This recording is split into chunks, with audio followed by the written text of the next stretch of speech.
Colin Madden, welcome to the show. This is Content Economy Podcast where we talk about all things content, and you are an expert at this point in time. So I'll let you do a little intro, and then we'll get into your story. Totally, man. Thanks for having me. So I'm Colin Madden. I've been a UGC creator for the last 5 years full time, but I made my first YouTube video when I was 10 years old. So I've pretty much been making content my entire life. I was a full time Twitch streamer. I was a YouTuber. I worked at a YouTube production company. I was awarded TikTok's top creator of 2022. And now I run a UGC agency full time. So that's kind of a little bit of my backstory. Pretty brief. Actually insane that you've done all of that because we have so many things in common. I played Yeah. Fortnite professionally.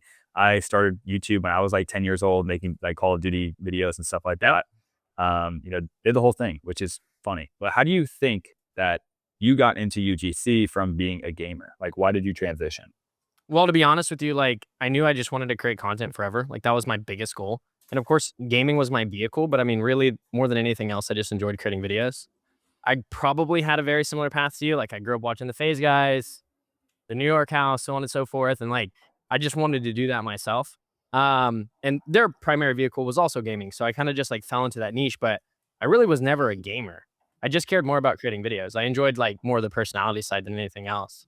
So not a Fortnite professional. When I streamed Fortnite full time, I was actually horrible at the game because I was there to stream. I wasn't there necessarily to be the greatest player in the world. So I would say how I got transitioned into UGC from that was I basically just followed like the idea of how can I make money by creating content? If I can do that, then I'm happy. That's really all I care about. Yeah, which is crazy that that's actually like a career path now because when we started, you had to be a face guy. You had to be the best of the best. And even then you're monetizing purely off of views. Occasionally you could get brand deals with like scuffs and stuff like that. But it was really hard back then. But by the way, what is a breakdown for people who don't know what UGC is and explain the industry a little bit? Yeah, totally. So, UGC gets thrown around a lot. Like there's a bunch of different ways that you can kind of categorize it. Everyone has their own take, but I mean, it's user generated content, whatever that means to you.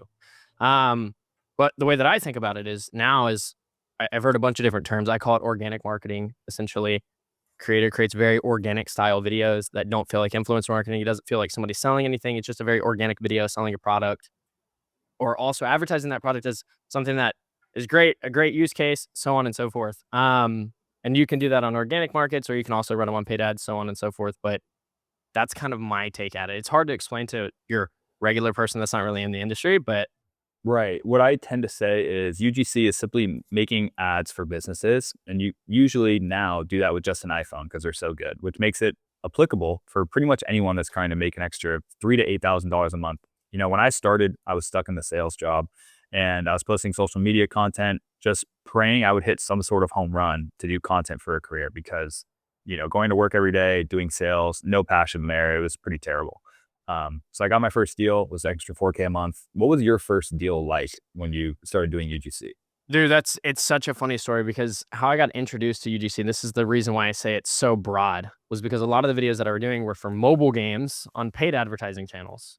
And I mean, this is no news to a lot of people that are in the app world that mobile games make a ton of money. So during that phase, I didn't really understand like it felt like I unlocked like this whole new world. But basically, I was creating content. I had grew my organic TikTok following to around 500,000, trying to blow up my Twitch stream. And then I got invited to a random program called the TikTok Creator Challenge. Came through my inbox. I was a little bit confused. I didn't really know what it was. I think the first video I made was for one of those, I think it was called Last War or Top War or something like that. One of those like fake CG mobile game videos. And I saw that they had like, I think it was like $1,500 up for grabs if you had like the top video or something like that. And so I just like shot my shot. And I remember my first ever video making me like $1,500. I called my friend, I called my mom. I didn't even think it was real. Like I thought I got scammed almost. I was like, am I ever going to get this money? At the time it was so new. TikTok had just like introduced this program. So they didn't have like a withdrawal option. You didn't see the number like pop up in any sort of balance. So I didn't even know if I was going to get the money or not. Like I actually thought for a second that I like got scammed somehow. I didn't really understand it. So that's like my first experience with UGC was is very random.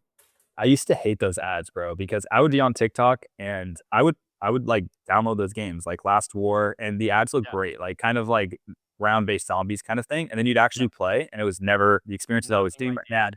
I expected more of like a Flappy Bird version of Right, where it's right. like you just kind of keep going, and it was just Yeah. never like that. The app itself is literally designed for microtransactions. Like you get in it, it gets you through this whole like long thing and then it asks you to pay for something. Like that's Yeah. basically what it's all about. And how they did that back in the day, which was super deceiving, honestly, is that you're just reacting to fake CG content. And that was my job pretty much, to be honest with you. I was the guy everybody hated. Well, the content was really good. One thing I noticed is a lot of UGC creators. Usually there's two kinds, like the high-end meta ad with a camera. Your attention to detail to do that early on was incredible, and I think that was kind of why you're able to differentiate yourself. But now, if you're just getting into it, the iPhone is actually all you need, not just because the quality is so great, but because that is what brands are actually looking for more so. The only caveat to that would be people who are trying to scale through paid. Then obviously, sometimes the extra attention to detail, or if you're shooting with an influencer, for instance, I looked at Whoop's media ad or ad library recently, and they only had a single UGC video, and it's with Rich Roll, who's like a famous podcaster, and that was shot very high end, motion graphics, all of that stuff. So yes, of course, that would make more sense. But for the vast majority of people, the iPhone, organic, the app space, that's all you need, which is incredible. 100%. Honestly, to be honest with you, like that whole style of UGC is kind of played out at this point. There's really not much room for it as much as there used to be. The opportunity is like not really there. So that's kind of like around the same time that I transitioned, flash forward a couple years later, where I was, starting to realize that the high quality production stuff was not necessarily what was hitting. That's not what people are like. People realize that's ads now. They're not Mhm. reacting to it, and it started to slow down a ton. So what's the best opportunity for a creator right now? 100%. It's got to be just doing organic UGC. I think really the starting point would be, getting in some sort of community where you can get deals or, joining some sort of agency that's handing out these deals and then just learning fast, learning So through doing a couple of them. Go ahead. what is your agency, and like how can creators join that? Like what does that look like? Yeah. So my agency is called Scene Marketing. We do, the basic UGC thing. We hire creators to create 1 to 2 pieces of content per day on both platforms, TikTok and Instagram. Um, and you can join by applying through our website or messaging me directly. I also have like a content manager that does it as well. And we hand out deals to new creators a lot because, frankly, to be honest with you, new creators are typically our best creators. Ones that they care more. They're not managing 150 deals at a time, and they can spend more time on your projects, so on and so forth. They're able to take feedback, learn, and understand. So we're always looking for new talent. What do you pay a new creator on average to take one of these deals? Yeah. So our starting deals start anywhere between $800 to $1,000. For 1 to 2 posts per day on TikTok and Instagram. So it's pretty good pay. This is something that I actually took from you when building my UGC agency. I realized that if you want somebody to care, you got to make sure they're compensated correctly. So this is something that we, definitely try to do as best as possible. One thing that I've noticed, you know, well, two things, I guess. The vast majority of business is people and how they're incentivized. So it doesn't it doesn't make sense to, we've seen agencies that don't align incentives correctly, and those campaigns usually don't go well, or they have very high churn with creators because the creators aren't happy there. But most creators can go work for you, make $1,000 a month, spending 5 minutes a day making a video with an iPhone and Right. be generally happy. And the barrier to entry is just much lower. So I think you're crushing. What are some of the brands that you've worked with as an agency? Yeah, at this point we've collected quite a few. Our biggest case study that a lot of people know me for is Go Wish, which has been absolutely amazing. They've been great to us. They're more quarter 4 than anything else because it's a digital wish list platform for Christmas and so on and so forth. But we have a small deal going at the moment, but we're ramping that up soon come September. They're one of our number 1 clients. We absolutely love working with them. Um, we helped them hit number What 1 on were the their App Store. Yeah, I was gonna say, what is the case study that people know you for? Yeah, we helped them hit number 1 on the App Store. They were spending over $300,000 a day on ads. A lot of people don't know this. Yeah. So I don't know exactly where they get their money or how they do it, but they were huge on paid ads. And one of the biggest things that they were running into, though, is that they weren't cycling in enough creatives. Like they were spending a ton of money on paid ads. They didn't have enough creatives to really facilitate that sort of ad spend. So they were spending money on bad videos. They didn't care because somebody that's spending $300,000 a day on ads, they don't really understand that that's an issue necessarily. They're just full force on it. So I came in and I told them about organic marketing. They'd never heard of it before. So I basically had to teach them absolutely everything. And there was a bunch of different upsides for them. One, they were able to get a bunch of creatives at a very low cost that they can cycle into paid ads. Also, we tested on organic platforms to figure out which videos were performing well and what could even be thrown in the paid ad sector. Um, as well as building that organic presence at the time was just perfect. Okay, so to paint this entire picture, this company's spending 300K a month on paid, and they A don't have a day, lot of creatives. 300K a day on ads. Yes. There's no way. I've I never mean, even like that's I've this is never what I heard heard of in that. the call. It doesn't make any sense, but I mean, if you really go in and you take a look at Go Wish, they were also hiring like I remember they hired David Dobrik as an influencer. They hired I there was rumors when I was in uh, client calls where they talked about hiring Kim Kardashian and some other Kardashians as influencers to promote their product. Like, Bro, yeah, they had the budget for it. yeah. Well, that's a huge benefit. It's crazy though, despite all of that, they only went number 1 after doing organic UGC. Yeah. So what did that look like, that process? Like, what do those creators look like and those creatives that ended up popping off? Yeah, totally. So we really, one thing a lot of people don't know about this case study specifically, we didn't have it all figured out in the first month. Around 15 days in, we had males on the campaign. That was just like not the ideal character that we were looking for necessarily. We wanted to test it. It ended up not being a good thing. So we decided to kick them off. It wasn't until like half a month to a month and a half in where we really started to pick up momentum. And what we singled in on was just very Gen Z style, aesthetic style female creators. That's what really took things off for us. Like the Gen Z native, if you're scrolling, you just assume this person's a creator because of what they look like. 100%. Yeah, it So was just go ahead. So what do you I have this opinion and I always ask people, I ask Briar Cochran this and many other content people, can you tell if a video is going to go viral in the first frame? Like I feel like if the visual is there and the text hook is there and the packaging looks right, people might like that video right when it pops up on their feed without Very even really watching the whole thing. So like what do you think when you're looking for a good video? Yeah, totally. I think everyone has their own take on this. I think everyone has their own taste, and honestly, it's so hard to explain. Like, when we're hiring creator managers and so on, like, I try to, like, dive in deep inside my brain and figure out how I can have them think like me, and it's just really tough because it does take an expert, and you have to watch a ton of videos to really figure it out. But I agree. I mean, everything matters. Text placement, is the text on top of, like, a noisy background? Where's your head placement at in the frame? What are you wearing? What's on your face? I mean, all those things actually matter. It takes an expert to really know these things, but it's all very important when it comes to a video. So I would say, yes, you can definitely tell a viral video from the first frame for sure. That's where I'm at too. But even more than that, trying to make organic content that also performs with paid is pretty interesting. A lot of people say, oh, if it performs for organic, it'll automatically perform for paid.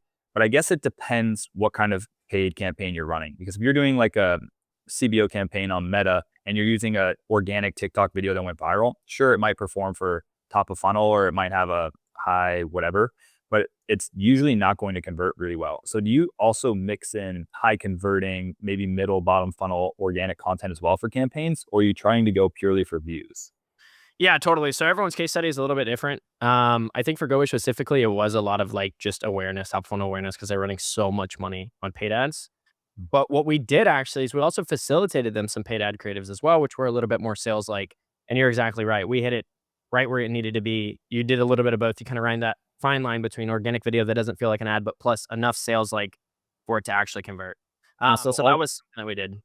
all these people that you're working with, like those two girls that went viral, that one girl, were they brand new creators that you were working with, or did they have any experience prior?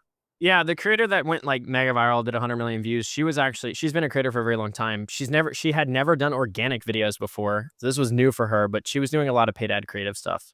I have to comment on the 100 million views because that's just insane. I don't think many people will ever see that. Businesses, Totally. individuals.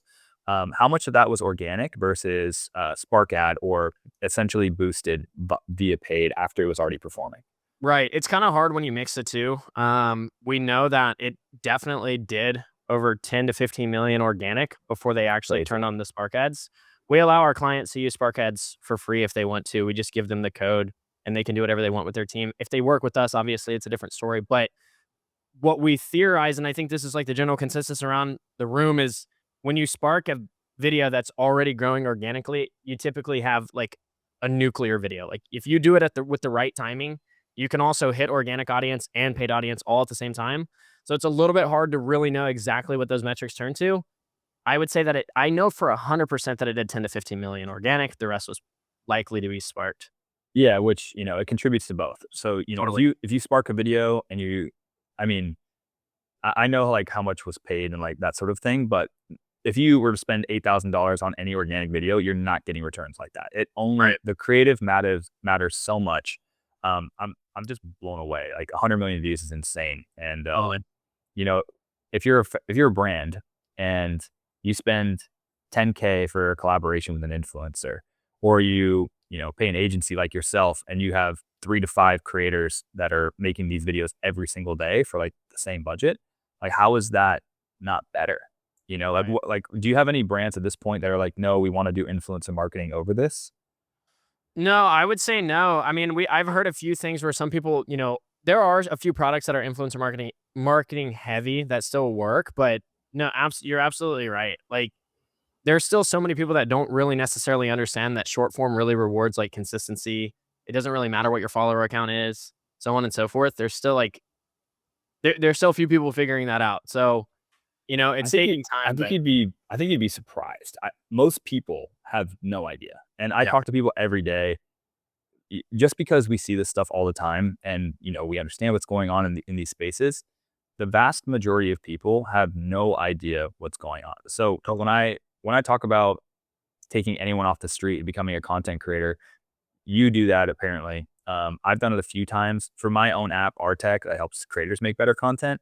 I For our UGC creators, I personally try to find the ones that have like 3 to 5 deals, have gone viral before with Talking Head.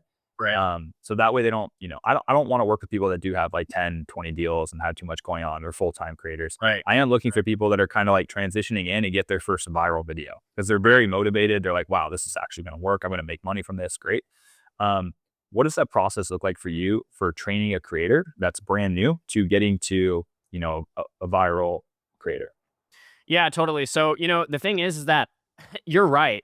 Obviously, if we had access to these creators that are transitioning and they have had viral success and are only managing 3 to 5 deals, and that is honestly the perfect archetype. Like that is what you're looking for. But we were going so fast that we didn't have like the means necessary really to find all those creators to fit all these spots. We were a new agency growing. We went from one really big deal to 10 like that, and we had to find creators fast. So how we did it really was just sharing how awesome UGC was to some of our friends, and then having them reach out to their friends. And basically, when we were like filling out these roles, what would happen is we would have a girl with one of her best friends on the campaign too, and we would try to put them in pairs on the same campaign so they can help each other grow as well. And they can help each other get better at videos or film videos together and so on and so forth. So that really helped us out a lot in the early beginnings.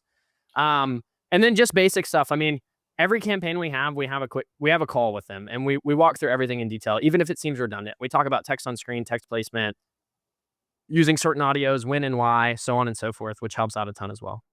Okay. Obviously you're an agency, you come in, you help different companies and you have great systems. If you were one of the biggest questions I get is, Owen, please help me build out like our own creator funnel so that we have good creators coming to us to work for us. What would you tell a brand where they can build out their own creator funnel, creator system and Right. begin using UGC? Yeah, totally. So when it comes to creator sourcing, I mean, it's always great again to have some sort of incentive for the creators to kind of share your deal around, so on and so forth. Whether that looks like a little bit of like a referral bonus, so on and so forth. Like that's really what helped us out a lot was referral bonuses. Having people kind of do the recruiting for us. Convincing their friend that UGC is also like so great and so easy to get started. And then we did a lot of it on SideShift too. SideShift helped us out a lot. A lot of our job posts are on SideShift. You have to weed through it a little bit more. You have to know what you're looking for, of course. Not every application is a great application, but that also helped us out for sure. Let's say you're working for I have a friend that has a very specific brand. It's called Infinity Hoop, and it's like a Mhm. fat loss hula hoop. Have you seen it? I don't think so. No. Okay, well, they have affiliates that are, big people that are using their weight loss products. If you had to find a very specific demographic and build out a system for them, what would you do? Yeah, it's funny you ask. So I'm gonna kind of relate this to one of my stories. We just onboarded a mother's education program, which was something that was tough for us because we had to find creators that had newborn babies that also wanted to create UGC at the same time. It seems like an impossible task. I actually went to SideShift directly and asked if they had any creators in mind, and they were able to help me find them immediately. So this is not necessarily an ad for SideShift, but they are great. That's exactly how I was able to pull that off. But when it comes to that specifically, when you're looking for like an actual, like a very specific person, there's a bunch of different ways you can go about it. Twitter is also a great platform. Uh, I've used it a ton of times. I actually grew a lot of my following on Twitter just by reaching out, looking for UGC creators. There is a huge community on there. And I know there's other platforms you can do it as well, but realistically, it's you just got to get your first couple creators, and then those referral things are huge as well. That's It's tough. incredible. One thing I wanted to say is, yeah, SideShift's incredible. I love working with those guys. They're awesome. Great platform. For those of you who don't know, SideShift is a essentially organic UGC marketplace. So if you're a brand, you can go in there, get an account, and you can have my app, Artec, has like 850 applicants on our job post. These are all creators that want to create content. Yeah, again, some of them aren't great, but you're really just looking for like 2 to 5 creators that are good. So you're Right. gonna find them there. If it's more specific though, first of all, with the mom thing, you should ask me. I have this girl Taylor. She's a mom. She has 2 or 3 kids now, and she joined Content Economy, which is my community. That's awesome. So, but same thing. It's hard to sometimes get them deals, but she has a mom UGC community. Yeah. Also, the side shift. I've asked for very specific creators before. They've even made personal introductions to me, for creators. So Right. hopefully people don't hear this and overwhelm them, but they are such good guys and they go above and beyond for brands. They're trying to grow their platform, which is awesome. So people need that. Go to them. For Infinity Hoop specifically, this is something that I wanted to test where it's a product. So usually it's a shop thing, but I could imagine, this new era we're in with AI UGC, having creators that understand good content go use like an AI character to make someone big using the product and then weight loss, like a hook plus demo kind of thing with AI. Right. Have you played with that much yet? Are you still mostly working with your own creators? Yeah, to be honest with you, I'm still working with a lot of our like just creators. I haven't really looked into it all that much. Of course, I see it on Twitter, but I'm really sticking to my own lane here. Doing real creator led content. I think that it's really important. I don't really. It's another thing for me as a business owner. I'm not trying to confuse anybody with like. I still get people that will come through our calls and be like, "You guys are doing really good with AI content." And I'm like, where are you seeing this? We're not doing AI content. There's just so much fluff. I don't want to confuse anybody with their offerings or anything at all. So I've really just been like sticking with the real creator led stuff. And it's really all I know at the moment and I feel very confident in. But it is a crazy world with that. And I would love to hear more information on Well, kind of I've seen the same Twitter threads that you see, and occasionally I'll see people do fat loss stuff using AI. And this new model, Kling's new model came out, and it's apparently fantastic. And I actually have a guy on my team for our app doing product launch videos who uses it, and he's incredible. I've been blown away by the stuff that they've been able to make. But at the end of the day, if you don't understand content, you're still not going to make good content. Yeah, I agree with that. So, 100%. so I think there could be a world where creators are making the content and the people that become most valuable in this space are people that really understand good content, like content strategists or UGC engineers, like SideShift is pushing recently. Yeah, totally. So if AI becomes so good where any creator can just hop on and make the perfect person, then there's going to be some counter position that looks different from the AI content and it'll swing back to more organic native stuff again. So it's kind of like it doesn't really matter what works. People are just going to pivot to it and just, pump out content.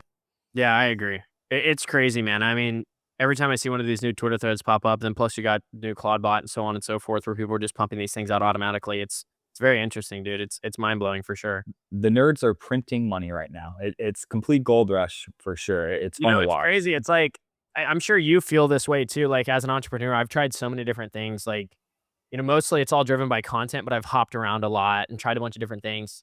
I finally find a vehicle where like I really feel like I have my calling, and then there's people over here doing this whole AI thing, and like I don't necessarily have the time to really transition into fully diving deep into that right now. But trust me, I'm very like I really want to. I really want to learn more about it. But I've been trying my best to kind of just stick and stay in my vehicle that's really brought me here. You know what I mean? Which is super important. Right now, focus is more important than anything in Yeah. the space that we live in. There's that Hormozy thing, the woman in the red dress from The Matrix. There's always going to be something that takes your eye off the ball. And as much as you can have those blinders on and have pure tunnel vision, the more successful you're going to be. There's too many opportunities. There's too many people texting you. We're all connected.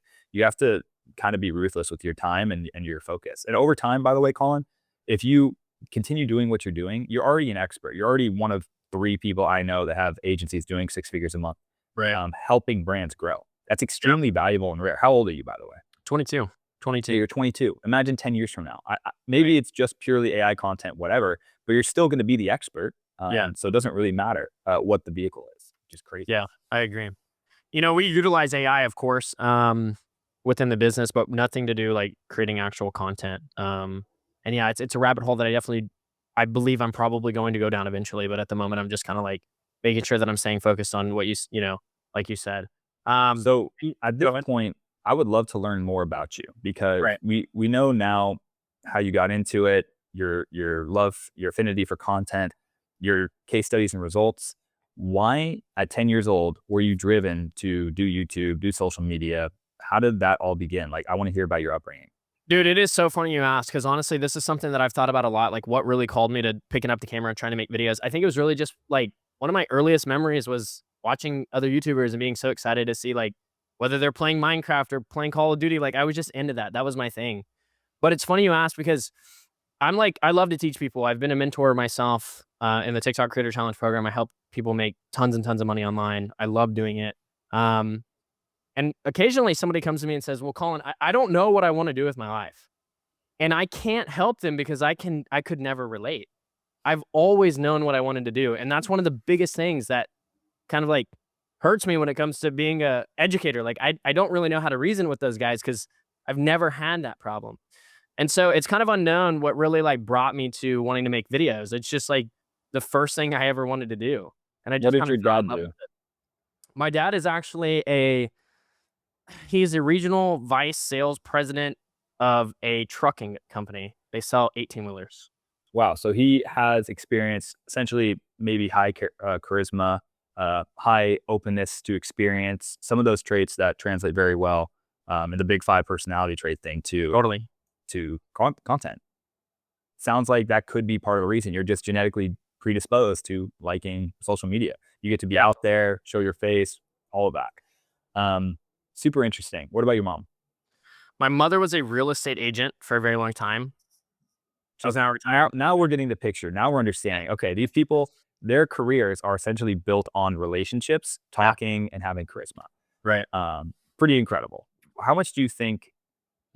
So, do you think anyone could be a creator if you're genetically predisposed to being a creator? Do you think that anyone can get past those barriers to do it, or do you think they should be faceless? 100%, dude. I mean, I had the most social anxiety out of anybody in the room all the time.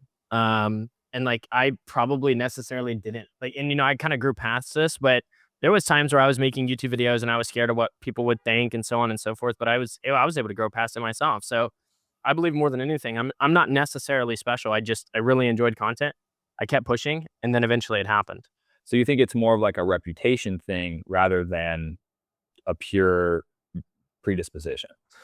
Yeah, I mean, I would say honestly, it's a pretty content itself is really like a lot of people actually know how to create content, they just don't realize it.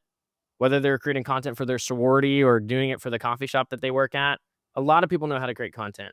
I know people that are spending tons of time making their Instagram carousels for no reason, just so 500 of their friends. So, the actual skill is right there. They're just not packaging it correctly in order to monetize and so on. This is the craziest thing that I have noticed. One, courage is in greater demand than intelligence. That's like a quote from someone, but it's so true. Content is having courage to put yourself out there and be judged. If Right. you're willing to do that, you're going to be very successful. I know two people in my life that, I've done content for a career. People look at me as an expert for social media and content. And I've taken people off the street, and oftentimes they make better content, like performs better than my own stuff. I And experience that with the agency every single day. It's crazy. Like, I see new creators that join our agency and they go viral within their first month of creating content. It's crazy to me because I'm like, I haven't because even we done that all, we myself. all we all live in this world where they're seeing social media content, short form, all day, every day. They know exactly what it should look like. So when they Yeah. go to do it, they're already great at it. They just need like this push to be like, hey, it's okay. You can go make money online through content. It's not like, it's actually for you. That's why this world exists. I agree. Which is such an interesting way to look at it. Cause I swear the people off the street who have just consumed a lot of content, they're just great at it. It's so funny. And there's something to be said about it as well. Like I believe you're probably in the same boat as me. Like when every time I see a video, I'm kind of like analyzing it. Like, Mhm. why did it go viral? Why? Like that's just kind of how I view content. I don't necessarily just mindlessly scroll. I will, but I'm also at the same time kind of analyzing the content itself. I think from like a fresh perspective of a creator that's just like just now getting into things, they're not overthinking anything. They're just creating the organic content. And there's something to be said about that, I believe. I totally agree, and the things I'm so hung up on right now, like, in content, I always get every few months, I switch, like, opinions or, like, get hung up on things in content in short form, and I've been testing hooks and tonality and, like, this tone. If you watch, like, a Shelby video, she uses this tone that kinda, like it just gets you involved. I can't Yeah. explain it, but Yeah. Yeah. I have, like, some spam accounts on TikTok. One's for politics, one's for, like, content, social media, one's, like, kinda my personal brand. I have a few others, and I keep my stuff separated by niche. So I'm like, "Oh, I wanna talk about, something political," I go to that account, and that account, because it's, like, my actual raw opinions, it comes across so natural and charismatic versus content, it's just like, "This is what I'm talking about," sort of thing.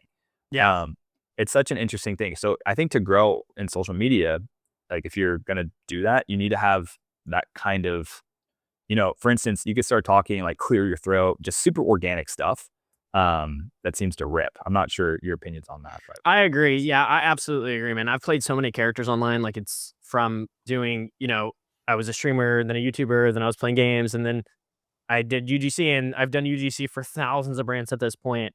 Um, it all comes down to just being able to feel like really authentic, be able to like produce actual compelling storytelling in your videos.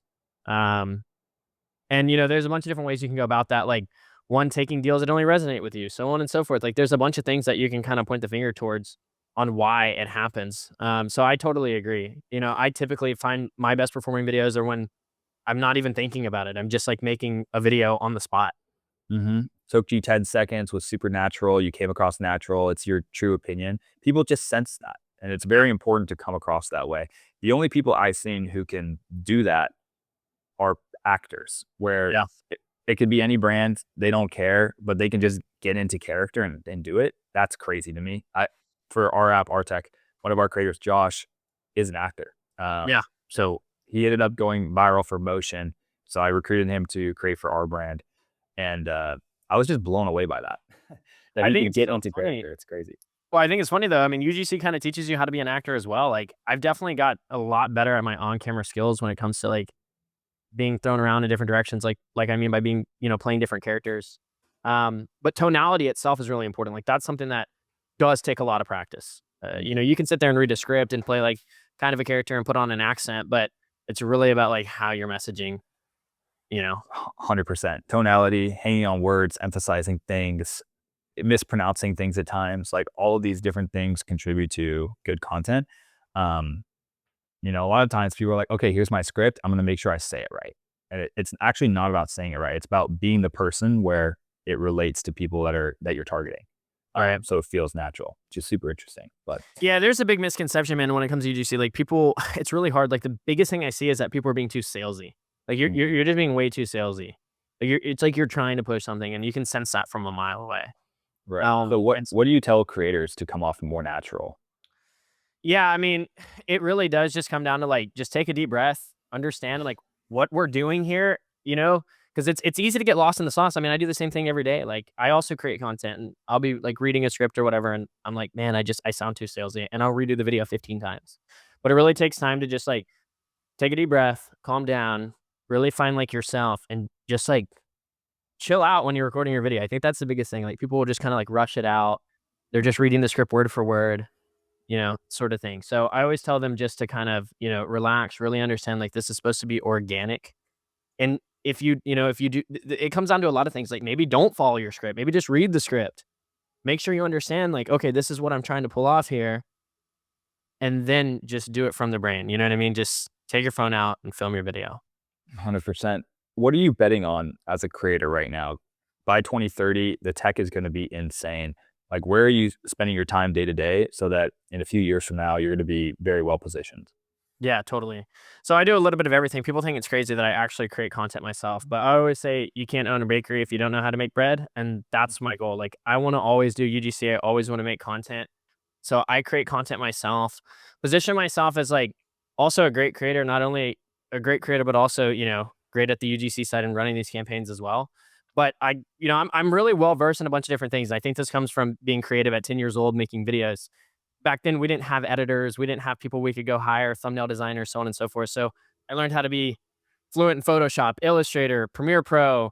I was editing on Sony Vegas back in the day. Like I can do pretty much everything. I'm a videographer too. I have the best videography equipment in the game. I know exactly how to shoot and log and how to color grade footage and like all these different things and these rabbit holes that I went down as a creative. So I think that's one thing that I always have at my disposal is that I can do pretty much all things creative. And that applies Actually, in so many different ways. it's actually beautiful that you've skill stacked all those different, niches within content. When Right. people think content, they think short form or long form. But even in videography, there's so many different little niches being behind the camera, and they all translate really well over time. And so you build up this entire, essentially like your own LLM for how you should look at content. For my business, I didn't hire a website developer. I made the website myself. I didn't hire a logo designer. I made the logo myself. I literally drew it on my iPad, put it in Illustrator, vector traced it, and threw it on the website. Like I did every single thing when it came to the creative direction of my business. So it also feels authentic to me as well. And I love it because I'm the one that kind of created it. I mean, my phone background is our logo. My Yeah, desktop yeah. is our logo. Like it's everything to me. I ended up doing the same thing. Like that's my app. Dude, that's awesome, man. Yeah, like I want to be reminded by it, bro. Like that's really what it is. So Yeah. You know, the funny thing with my logo, like, I don't know if people can actually see this, but it's basically just like a little mountain, right? yeah. So it's the Artec logo, and my last name is Nurmanen, and if you were Mhm. to connect every letter on the keyboard, it's that logo but upside down. So I just flipped it, and it looks like two mountains, and I was like Arctic mountains, and then Artec is actually a play on words. Steve Jobs used to say, you should combine if you're going to build, you should build between art and technology. And I was like, wow, Arctech, perfect. And so it's Dude, kind that's of like so awesome. taking my last name to make the mountains, and then building an app, which I think it helps creators make better content. Content is art, and Yeah. you use technology to do it. I was like, this is perfect. Shout out to Steve Jobs. Dude, that's so awesome you say that because I feel like a lot of people get tripped up during that stage of like trying to come up with their business name and they'll put all that thought process into doing it like you just did, but then never start the actual business. That's like I fell into that trap. I fell in love with like building the art, building the name, building the logos, building the marketing assets, but then not actually following through. Like that was my biggest hurdle when it came to starting like businesses and so on. So for seeing it was the complete opposite. It's just you see videos, seeing the logos and eyeball. It's just quick and easy to understand. I think it's And great. yeah, I was more worried about honestly, it was like, we already had an active deal before I even had a name. Like, I was just like, "Oh, crap, I gotta get started here." So that's just what I came up with. That's how it should be, by the way. If you're a Yeah. creator, like a lot of people are like, well, my portfolio isn't perfect. It's like, I don't actually care. You just need to have a portfolio that I can send to a brand. If I can't send it to a Totally. brand, then you're not getting a deal. Like, Yeah, I agree. so get to It's work. look, it's hung me up a lot. I'm so visual and I love art and I want everything to be perfect. I mean, I've redone my website for absolutely no reason, like 4 times now, just for me. Most people are not even really looking at it. They're just going to the call booking page and that's about it. But I still spend time on every single detail because it's just Okay. important to me. Question for you. More number stuff now. Yeah. We're going to, like, if I'm a business, Artec, and I want to pay you, we don't have to talk about like specific details, but let's say you run a campaign, you get 1 million views on that video. Like, what can I expect as a return? Yeah, so this is really tough. There's a big disconnect. I actually have a case study built on this specifically. We drove users through an invite only code. Now, that is a big friction point. This is not something that I recommend people do, but we really wanted to see it. The company that hired us also wanted to see how the traffic converted. What we found is that typically you can expect a 1% conversion rate. That seems to be the number that's thrown around the room. It is a big disconnect when you have an organic execution partner like us because this is not paid ads here. We can't actually track exactly where the user is going and why.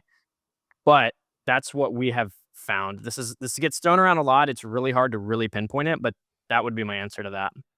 Okay, that's pretty much what I tell people too. Now that I have more organic analytics tracking and all of that, I can pretty much confirm for us it's been around 1%, give or take. Occasionally, things can convert very well. So, Briar Cochran, content strategist and advisor in Artec, genius, has done personal brand stuff for like Chris Williamson, Tony Robbins. He just signed Chris, so like not yet, but huge personal brand people. And Breyer ended up doing a post saying he coded his mind in an app, and he has such a loyal following that our super wall metrics for the day were like 50% initial conversion rate, which normally it's like 35 or something. So basically, out of our paywall rate was like 92%. Everyone went through the paywall, over 9 out of 10 people. And then people that actually started a trial was 1 out of 2 people. So, from those 1,000 views, more people went. So instead of just one person or, 10 people, we had probably like 15 to 20, and then more of them converted too. And Right. that's I am against influencer marketing as a whole with just working with random people. But if you have someone that's an expert in your space as a founder and they make perfect content and you're friends with them, why would you not work with them? Yeah, I agree. That Yeah. would be like the only caveat of doing influencer marketing. Breyer has like 100K followers and he got like 50K views, and we made as much that week. We made more money with the app than a lot of our different campaign stuff. So Yeah, totally. it was crazy. But for the vast majority of organic UGC, my experience about around 1%. Yeah. If you know your revenue per install kind of thing, your average revenue per paying user, you're going to be very happy knowing all those metrics and stuff, which is fire. Yeah, I agree. There's a big disconnect. Like I mentioned, it's tough to really, figure it out and get a super correct answer, but that seems to be the general consensus. We see it as well. Okay, sick. What content styles do you think brands should be focusing on right now? Yeah, And not styles, I mean like formats. yeah, totally. So I think there's a huge this is a huge thing. I mean, we do it ourselves as well. From time to time when building these accounts and making sure that they're getting niche into their correct spot and warmed up and so on and so forth. But there's a lot of I think there's a lot of noise in the UGC space right now when it comes to content formats. And I would love to hear your theory on this, but there's a ton of videos that people will go chase after where there's like no product demo, nothing's being shown, and then they just stick their app name in the text on screen. It's a 7-second video. This can work only if you're controlling the narrative in the comment section. But I see a lot of people also miss that too. And I think that's like the biggest noise in UGC right now. So we try to steer away from that as much as possible. And I think that's just really it. Like, we just want to make sure that we're relatable, but also showing the product in the video. And I think another thing that people do is that they force content to be relatable when it's not. And they're like, What do you mean by that? things. Yeah. So we have done a bunch of different things. Go Wish, for example, we noticed like creators were forcing relatability in videos and things that didn't really necessarily make sense. I guess an example of that would be like, so Go Wish is a digital wish list platform. People would make POV relatable videos where it's like POV, you're hiking a mountain, but instead you'd rather make your Go wish list. That doesn't necessarily make sense. It's not one-to-one. No, yeah, it's just like, okay, I get it, but you're like forcing the product in your video. I mean, and maybe it gets views, but it doesn't really make that much sense. So there's a fine line between doing both, Yeah, when you're talking about that format that people are doing to just essentially game the algorithm and get views, text on screen, the reason why it works and it's a 6 or 7 second long video is because it's increasing the average watch time. And people take time to get through all of this video. If it's 6 seconds long, it takes someone 7, 10, whatever seconds to get through the entire thing, then the average watch time is going to be higher than the duration of the video, which means it'll get pushed out more, but that doesn't mean it's going to convert for you. Average watch time, save rate, those are like the most important metrics that I've seen for going viral. But if you're not showing why the product is solving a problem, then you're just going viral. I used to do this as my personal brand. I would get 400K views putting something relatable on text. You get like 50 followers or 100 followers from it for 500K views. Useless. Pointless. Totally. Doesn't do anything. And people that do that, this style of content, no offense to the agencies that run it and the brands that do it, but those don't convert, matter of factly. Same with slideshows. I agree. In my opinion, it's just an agency game. At the end of the day, organic agencies, the only thing and the only metric that we can really attach ourselves to is views. Realistically, it's all we can attach ourselves to. So when I show up to that biweekly call with my client, I want to make sure that there's a ton of views on the table, because if not, they're like, what's going on here? And I'm trying to explain to them like, oh, here, I'm making this content for this reason, and it's got this product demo in it. And that's why these agencies do these things. But it's a bunch of noise in the community right now. And eventually it'll fizzle out. I'm not saying we don't do that from time to time. I mean, you have to ride that fine line between producing views and then also driving conversions.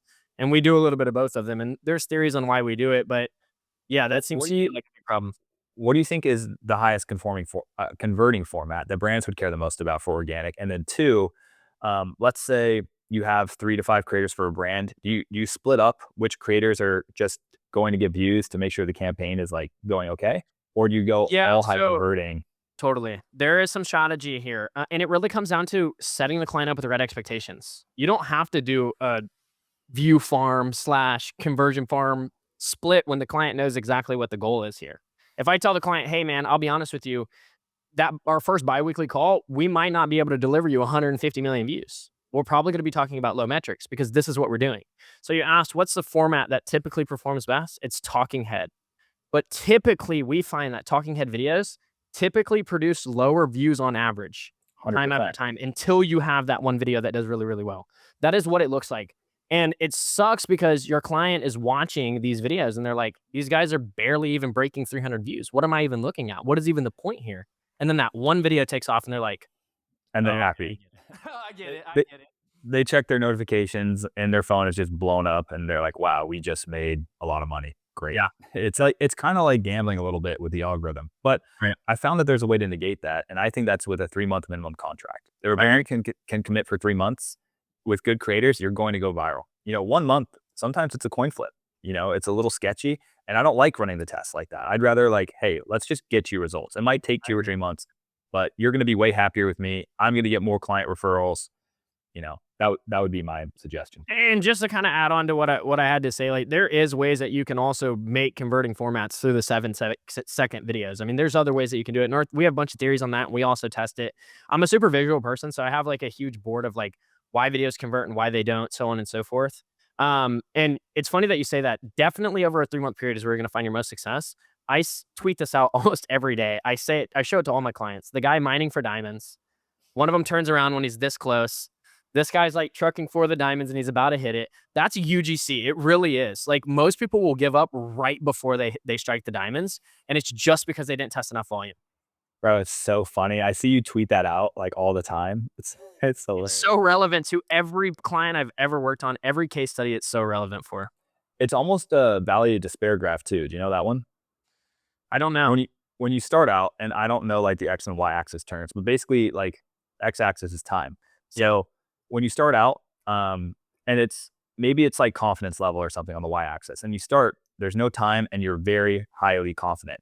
And then, you start going, maybe you're a couple weeks in, you haven't got a viral video. Your confidence goes down because you're like, whoa, I Yeah. thought this would just work right away. And then, a couple weeks in, you're like in this valley of despair. And Yeah. everyone has to go through this for every business venture, no matter what. It's just Yeah. part of it. And then over time, you'll get that viral video and your confidence goes back up. And then you might have a break again, but you're not going to go that far down because there's ups and downs to Right. something Right. like organic social media or Yeah. just life in general. Yeah. So now if you have ups and downs, let's say for Go Wish, having number one in the app store for you, peak. Like Yeah. there's Yeah. that's literally the number one metric we look for Yeah. is that. But then over time, you can tell your clients like, look, like I get this. It's ups and downs. That's just how it goes. So it's Yeah, I pretty fun. agree. And like there's a the agency life is a little bit different. Like when it comes to making these clients happy and it just depends again. It really comes down to like setting them up with the right expectations. It also comes down to your messaging. If I'm messaging out one of my biggest case studies where I helped an app hit number one in the app store, people are signing up as a client because they want to hit number one in the app store, but it doesn't always work that way. And it's my job to relay that over and say, hey, I'm here to be your strategic partner and put you in the position that's going to give you the most amount of success. And this is what it looks like. But your agency, your strategic UGC partner, UGC engineer, they're gonna make mistakes. It's how that person reacts to those mistakes and what they do moving forward to fix them. I can't, I'm learning about your product 30 days ago. At the end of the 30 days, I've delivered a couple million views. I feel like that's pretty good. I'm just Yeah. now learning about your product. You know what I mean? It takes a little bit of time, and typically that happens over a 3-month period. So how do you manage expectations prior to beginning a campaign with a brand? Yeah, totally. So it just depends. There's a bunch of different buckets why people hire us. And everyone kind of has their own specific use case. But my goal really is to educate as much as possible through the process. And I'm a super visual person. So if you looked at my Miro boards right now, like it would blow your mind how many just like different kind of graphs and things that I build out. And it's really just to set our clients up with like, hey, here's what we're doing and why we're doing it. this is what the actual day-by-day process looks like. Here's where if you're after 1 week, you're looking at our content and you might feel like, "Oh gosh, this is not good." This is why. It's because we're testing right now. It's because we don't even think we're really gonna go viral in a week, and if we do, it's basically just kinda up to social media to do its thing, like, you just flipped a coin and it worked out for you, and that's great, we love to see it, but typically, this is what you should expect in this week, this is what you should expect in this week, and so on, and it's really about walking them through step by step and educating the entire way. Totally makes sense. So you said you do biweekly calls with them. Yeah. What does other communication look like to make sure that they're happy until they get their viral video? Monday is my favorite day of the week, but it's also one of the hardest days of the week because 'cause I'm on camera all day long. I share over Looms. Each client either gets their own custom Miro board of a breakdown of what's very relevant in the campaign at the moment, or I just go through the data through our live data tracker, and I make a 10 to 15-minute video for every client. There's sometimes I teach lessons, sometimes I just go over very basic data. It's just depends on what's relevant at the time. I've worked with a paid ads agency before for my own, personal brand stuff. Yeah. And they would do that for me, like Monday morning, Loom call, 8 a.m. I was like, wow, this is Yeah. like the best thing ever. It is, I, man. yeah. We went through a bunch of different phases of doing this. We were super call heavy for a very long time. It was like, "Hey, let's have a call every single week," but then we realized, like, there's really not much to talk about week by week all the time. You know, it's like pulling a chain. You just gotta keep on pulling and then coming up with new things and fixing and fixing and fixing, and then eventually you see the upside, but on these calls, we were just wasting each other's time. So it's easier Yeah. for me to just, like, provide a ton of education value as well in this 10 to 15-minute Loom, to make sure everybody's on the same page. That's pretty sick because at that point you're almost info product like. 100%. I've talked to founders and when you share them like content advice and stuff like that, they love it. Like a lot of founders are just genuinely smart, curious people.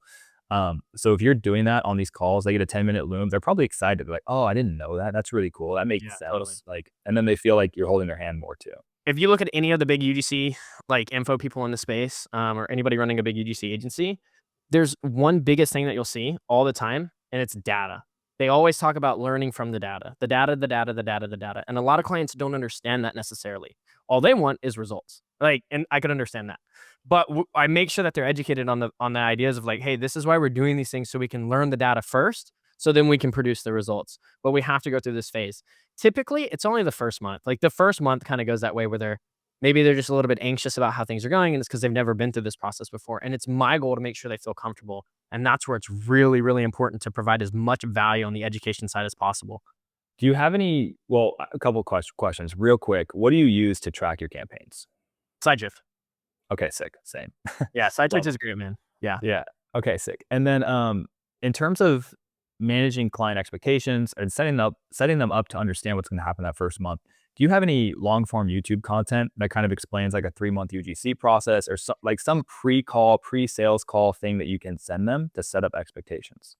Man, to be honest with you, at the moment, no. I don't have any long form content. I typically do things. The sales process typically is a 2 to 3 call system where we really go through, like, the entire process from front to end. I And think that's you typically can, where I do most of it. you know, just first of all, I totally agree. It's not like a one call close thing. Yeah, I think building rapport, understanding people, and then again, you got to disqualify a lot of brands that don't have the money or I you agree. can't work with, whatever. I mean, if you pick the wrong founder to work with, it'll be the worst month of your life. So have to be very careful there. But Yep. in terms of qualifying people, what I do now is I'll send people a YouTube video, like full breakdown. This is 20 minutes, explains everything. Maybe, a little bit of nuances left out per person, like per client, but it kind of gives them before their first intro call with me, a good expectation and like kind of reality check on what this actually is because they hear things, they're on Twitter, they see Claudebot. Like I know right now I'm hyped on Claudebot. If I went and bought one, I'd be like banging my head against the wall probably for a couple hours getting it set up. You know what I mean?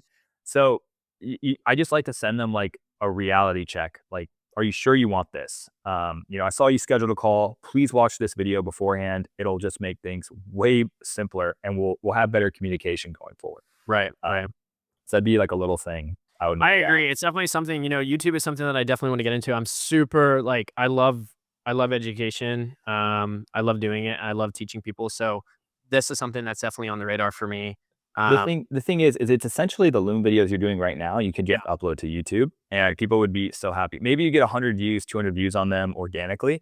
I have a friend who does info, and he just uploads looms like every day, like 10-minute loom to YouTube. He gets like 100, 200 views. Like that pump, dude. Prints money. Yeah. Okay, prints money. And people are always, yeah. I have another friend that does like I I'm I have access to his WAP, so I actually know exactly how much he's processing every Yeah. week. Yeah. And he's doing very well, like over 6 figures a month. And his average reel on Instagram is like 7K, and then he just takes those people and funnels them to YouTube, and that's where all the nurturing and selling happens. Because in order to really buy comfortably for someone, that's why webinars are so powerful. Which, by the way, I think it would be really cool if you hosted like a UGC agency webinar. Maybe you only get 20, 30 people. Right. But if you have 20, 30 people live after consuming your content for an hour or an hour and a half, asking questions, whatever, they're going to trust you so much, because the short form stuff, the tweets are good for mindshare. But in terms of actually converting, that's always downstream of having a very thorough nurturing process. I agree 100%. Yeah. I would like to see you do a webinar. Yeah, absolutely. It's definitely something I've been thinking about. I know Julia did one, and it was a huge success for her. I think she wow. was, yeah, she was doing something specifically for their like analytic tracker and so on. So, Oh, tracker. Yeah. yeah, which was great. She killed it. Like, I think she had a ton of people on the call. So this is definitely something that the UGC community has seen and probably wants more of, or the founder community. So yeah, I think it's great. And I absolutely agree with you. The thing about social media is I hear people say this a lot, especially in the UGC community. It's like, it's a shots on goal game, but you just want to make sure that your shots are calculated. But we do have to remember that it's a shots on goal game, and sometimes not all things work out in social media. So it's really important that people understand the process. They understand what they're getting themselves into. And it's important that they understand what that means. Like, I've had clients come to me and say, well, what are we actually getting here? And it's like, you're the one that came to me and said, hey, I want to try UGC. You came to me because you believe in UGC, and so do I. And that's why we accepted you as a client. What we're getting here is that we're learning how to make this a profitable, a profitable marketing solution for you. Yeah. And it's my job to teach them on that. Yeah. And I don't want to say that, organic social media is a gamble, because it's not. We've gamified it. We can repeatedly go viral, all of those things. But sometimes it takes time and reps. But, the predisposition should not be like paid ads where you put $1 in, you get $1 back. That is not what this is. It's a little bit more like, if there's two ends of the spectrum. If you go to Las Vegas for a weekend, I've been a few times. I will put aside a few $1,000s, and I'll think to myself, this money is gone. Right. It's gone. Like, I will not see this money again. And if like if roulette hits a few times and I make more money, great. But for the most part, I'm willing to go do this, have this, risk for what desired outcome I ultimately want. Which I think most people. I agree. I've said this before. I say UGC, people come to me and say, well, I thought UGC was a cost-effective solution. I say it is at scale when it's working, and it does take a little bit of time to get there. The best UGC campaign I've ever seen was Tobin at Whisperflow. I agree. Did you know the details of that campaign? 100%. Yeah. I know a ton about it. I did a bunch of research on that. And I was actually like, I was going to be a creator on the Whisperflow team for a while. Really? And then I decided not to go forward with it. Yeah. Yeah. I mean, I talked to Tobin. I had a call with him about it, and he broke it down for us and his entire system. But he did, this 500 million views, 93 cents CPM, 3 months. One of the funny things that Tobin told me, and again, everyone listening, grain of salt or not, whatever, this is just what he told me. He said that he was scripting heavily for people, and he couldn't break 10K views like their first month or first few weeks or whatever. And then eventually he just incentivized them to go viral with performance benefits, and let them write the scripts and let them make the content. As long as the video qualified by showing the product demo in the video, he was happy. And so the stories were crazy, super native viral content. And as long as people were using Whisper to like type the emails that they were sending, it worked great. I absolutely agree. That's one of the best ways to run a program. The thing about that is you have to find very solid creators as well. And that's where it takes an expert, because you want your creator to, yes, they need to be passionate about the content that they're creating. They want to be happy about the videos they're making. And then they want to be incentivized about the results too. And yeah, Tobin absolutely crushed it. I know a lot about that case study. Again, I was going to be a creator on it. We had a few complications I'm not following through. And I know the deal structure, and it was very good for a creator. And it sets up a creator for that to be one of their main deals. They don't have to take 15 deals at a time in order to pay their bills. They could just take that one and do really good at it. I think the first tier was $40 for every video over 1K views, I believe, something like that, which means I mean, it just incentivizes you because a 500 view video and a 1K view video, not like if I'm a creator and I'm stuck in 300 to 500 view jail, but I know if I try a little bit harder and I get to 40 views, trying a little bit harder could be the difference from that video really popping off and getting a million views plus, you I know? agree. I agree. So it was a great incentive structure. I personally took it for our tech, and I dropped that 1K to 10K view milestone down to like $10.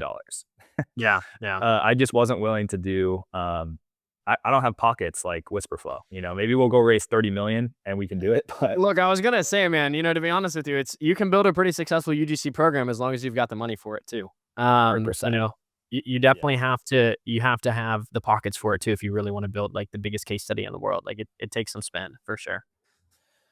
we'll love it, bro. It's been great chatting. Is there anything else that you'd like to touch on? Like where do No, people I mean, I manage think we you, covered that sort of everything. thing? Yeah, they can find me on Twitter at Colin Madden UGC. That's That's COL. actually the last thing I want to talk about. Yeah, People ask me, how do I get more agency clients?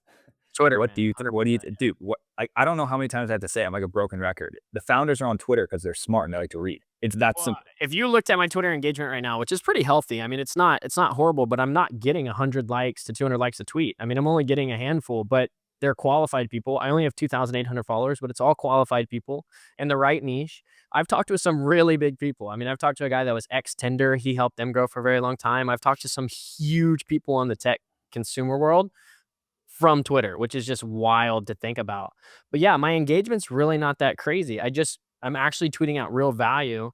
And there's a game to it as well, but it's really awesome to see how many real qualified people there are out there that are just scrolling Twitter. Is it you tweeting or do you have a ghostwriter? No, I do it myself. They're great tweets. Do you use a tool to like organize your tweets or anything? Bro, I was gonna say Whisperflow. I actually use Aqua Voices, which is their competitor, my client. Um, and I just do it with Claude. I'll just sit there and yap to Claude, and of course, I'll go through a couple rounds of it to make sure that I'm actually like putting everything in detail. But I just pump them out myself. I think the So, biggest disconnect I see with a lot of these guys that are doing the ghostwriter stuff is that there's a couple things that are not. They're just kind of like off, yeah, and I want and before I everybody get into does. that. Yeah, Yeah. yeah, Yeah, I actually did ghostwriter for a little bit on Twitter. At the end of the day, if you're in the content space, you kind of got to make your own content. I Um, agree. I agree. and you can, yeah, I was gonna say there are obviously are a lot of people like Hormozy pays millions of dollars a year for his content team. He's still in front of the camera. You know, he's still there doing it. It's If not you like take a they're look, at the clone yeah. lab. If you take a look at the info that I put on Twitter, most of pretty much every tweet also comes with a visual or something of actual value. It's not just like random slop. Like I'm actually spending time and like thinking about, okay, it's a different way to think about things. That's what I mean. There's obviously a game to it, just like there is short form. Um, but I think about like how I can attach a good visual that's actually going to resonate with people, so on and so forth, and actually bring value to every single tweet. So instead of producing 100 tweets a month, I might only make 10, but every single one of those actually brings value. And that's how. What do you mean by visual? Are you adding images or do you mean like literal like what your copy is visualizing for people? Yeah, images, and then I've even done videos on Twitter as well, which has been a success for me. I've done just like sit down talking videos like you would on a short form platform, but for Twitter, and that's brought a lot of value to people as well. But I like to Yeah, show like very relevant stuff, whether it's a visual, whether it's a video, stuff like that. people are people have no idea the average intelligence of like a Twitter user versus like a TikTok or Instagram. Totally. It is multiple standard deviations difference. Yeah. The first time I got a client from Twitter, it's a friend of mine. He recognized me from Fortnite. He's like, "Yo, I saw that you tweeted out about UGC. I'm actually looking for UGC creators right now for my app. It's Minutes AI. Does like a few hundred K a month at the time. And this guy had like 200 followers with like an Anon profile pic. I was like, wow. Yeah. So just tweeting about it and just putting out things. I think people care about social proof and if it worked for other people, and then they're like, oh, it worked for them, it'll work for me. So that's what I try to prioritize in content now when I'm trying to get clients. Yeah, I absolutely agree. And you're right, man. I mean, even I shifted my focus on Twitter. Like I don't scroll on TikTok and Instagram like I used to anymore. Frankly, to It's be honest with useless. you, I don't do it as much. I hate to say that because like I'm a UGC expert. I should be consuming content a lot, but I'm not necessarily consuming like my For You page is UGC. Like I'm seeing UGC videos. That's what I see on my accounts. I don't see like just regular brain rot stuff. But I am spending a lot of time scrolling on Twitter for sure and just like really consuming a lot of people's stuff. It's so funny. My girlfriend now, anytime she'll see any type of mention of a product or like anything like that, she'll like, that's UGC, Yeah. like she knows. I mean, dude, it fools me sometimes. Like, I'm like, It does. "Oh, that's good. That's really And good." did you see the Josh going viral account for our tech? Yeah, I did. I listened to that also as well. I listened to the podcast. So, Uh, Wait, did you like it? yeah, it was great, man. It was great. It was awesome. I love what he had to say. I think the whole thing was great. Okay, sick. Well, okay, great to hear you calling. Been super fun to get to know you for the past few years. Like when I first met you, you were in that creator program, and Yeah. now you're one of the top dogs in the UGC agency. Do you remember how we met actually? I called you on the phone. I asked for your number, I called you on the phone. I was like, "Oh, and dude, I It was got on this." TikTok. You Yeah, did it on TikTok, right? I think so, yeah. And then in the beginning, your phone number, I called you and I was like, "Dude, I know you're running a content circle at the moment. I really need to do something outside of just TikTok videos." I could already sense that like this style of UGC was starting to slow down a lot, and it kind of scared me a little bit. So I was like, "Man, I need to probably like try something else." And so I turned to you. I was like, "Owen, what can I do next? Like, bro, you're running up an education community. Is that something that maybe I should get into?" And we just chatted for a while, and then I think you let me in a content circle. I didn't spend a bunch of time necessarily at that time because I was still doing TikTok. And then I ended up using the resource later down the road to help me out a ton. Yeah, you were one of those people who joined to new content like better than me, basically. Yeah. So, I was like, all right, like you should probably run an agency if you had Yeah. the business mind.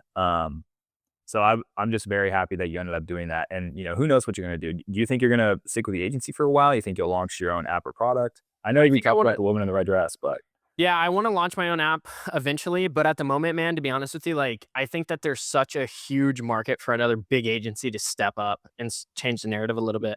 And I think there's that's gonna be there's me. really only like one other agency that I would recommend people other than yours. Yeah, I agree, Yeah. man. There is a ton. There's a bunch of people that can do it, and there's a bunch of people that are capable of doing it. But realistically, when you actually look at the competitive landscape, there's only a few top dogs, and I really want to position myself there, and that's what we're striving to do. Okay, let's do some more. We got to get you on YouTube, doing I our agree. form and nurturing and sharing your knowledge I because agree. a lot of people will by default go there and want to buy from you more. I think that's helped me the most. It's Yeah. channeling people from short form to long form, but for you it'll be Twitter and then just being like, yo, by the way, if you're a founder and you want to like do organic UGC, well, I just made like a 20-minute free guide. Just watch it. Yeah. Yeah. Stuff like Agreed. that. People would rip. I Uh, appreciate it, man. That's where I'm headed to next for sure. okay, sick. Great to see you, Colin. Totally. So fun, great to chat. And everyone go follow Colin. He is going to be, if he's not already, one of the top dogs in the UGC agency space. Congrats on all your success so far, and we'll talk soon. Couldn't do it without you, bro. I appreciate you, man. Thanks for having me. Thank you so much, dude. Take